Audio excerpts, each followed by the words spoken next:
I sent over the stock to flow chart, which I'm sure you're probably a little bit oh wait, maybe I didn't. Let me see here.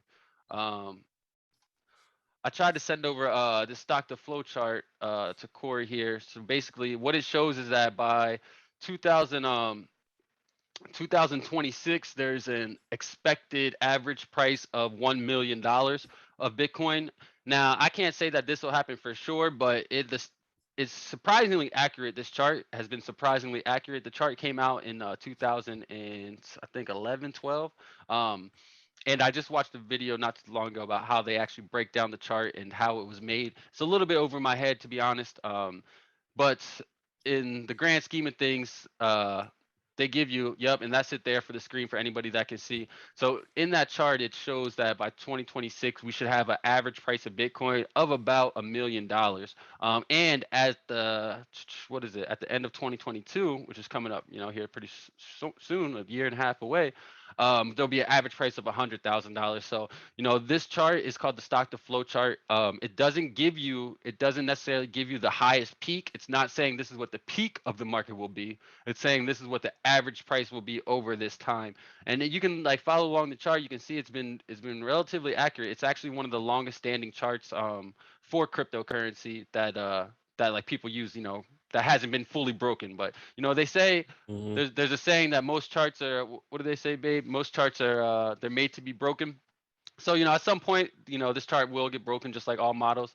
Our models are never right; they're sometimes useful, so it could get broken at some time. But I just wanted to show this and to share it with you and everyone because for price predictions, it's been right for a long time, and who wouldn't love to see $1 million Bitcoin, right? I'm sure you and me both would be very happy if that did happen. So Yeah, right. Yeah, that's cool. Thanks for sharing that. Yeah, like that I actually seen that graph too somewhere else. yeah, He's very bullish.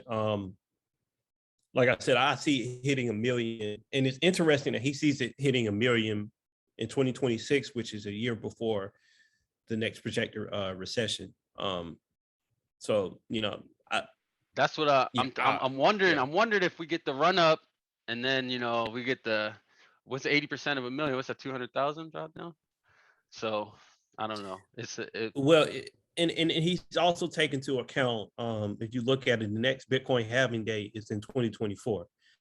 So usually you see the run ups, the super. Well, now it's looking like we're entering the first super cycle because normally um, Bitcoin goes up to its peak in December and then it drops for a couple of years or what have you, and then it Mhm. goes back up. But I think now what you're going to see it actually move more akin to the stock market. Like I think it's going to hit its peak in Right. December, and then I think it's going to hit another peak in April, and then it's going to drop 80% in the summertime, um, and then I think it's going to I think it's slowly, marginally going to increase until the next recession happens or whatever. But yeah, that's why I was like, I might need to redo my analysis. So it's like about if it hits 100, I'm just kind of throwing numbers out. If it hits 100 in December this year, 2021, let's say it probably will hit, I don't know, 130, 140 um, in April, right? So if we said, okay, what's 20% of 140? Right. So that puts it at 30K. That puts it at 28K. Um, which, that 28K seems to be the resistance. I mean the a key support level, right? So Definitely. Definitely. um yeah. So, who knows, but Who knows? just Who be knows? prepared for it, But I think for the people that aren't, I'm assuming most people listening or that will be listening are gonna they have some amount of crypto, right? They own a little bit. They're pretty bullish on it. But for the people that aren't, or maybe don't have a plan for it, like just buy Bitcoin and hold it, right? Like don't worry about the price. Just like you know, just hold it. yeah, because me and you both, if we also include this chart that we were just talking about, which says $1 million by 2026, who knows? And then we just take me and your opinions as well. Like not one of us said that it's going to go down for an extended amount of time, right? It might go down, but it's going to come back up over the long term. The technology is going to increase. We talked about how much is going to be changing in the world over the next few years. So if you don't Right, have right. any, just buy it and hold it and don't worry about it. And for 5 years, if you can just buy $50 a month, then I think you'll be pretty set. So Yeah, yeah, yeah.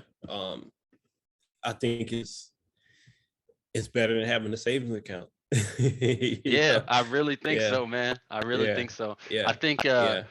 crypto is the savings account if you're really gonna save it, right? Like if you're gonna access the funds in, let's say, 5 years or 3 years, if you know, like, hey, I got $5,000. I know I don't need this 5,000 for 5 years, like, and maybe that's because you have other money somewhere else, whatever the case may be.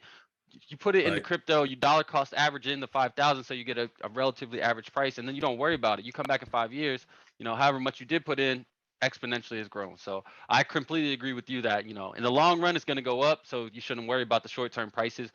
Because I do a little bit of trading, and when you talk to people about it, if you don't give them short-term estimates, then they kind of get like they lose interest. People lose interest in crypto very easily. The people that aren't deeply rooted in the technology. So I like to think that I'm kind of deeply rooted in the technology as I'm trying to learn how to code smart contracts to write NFTs. But um, there's other people that only care about price go up, price go down.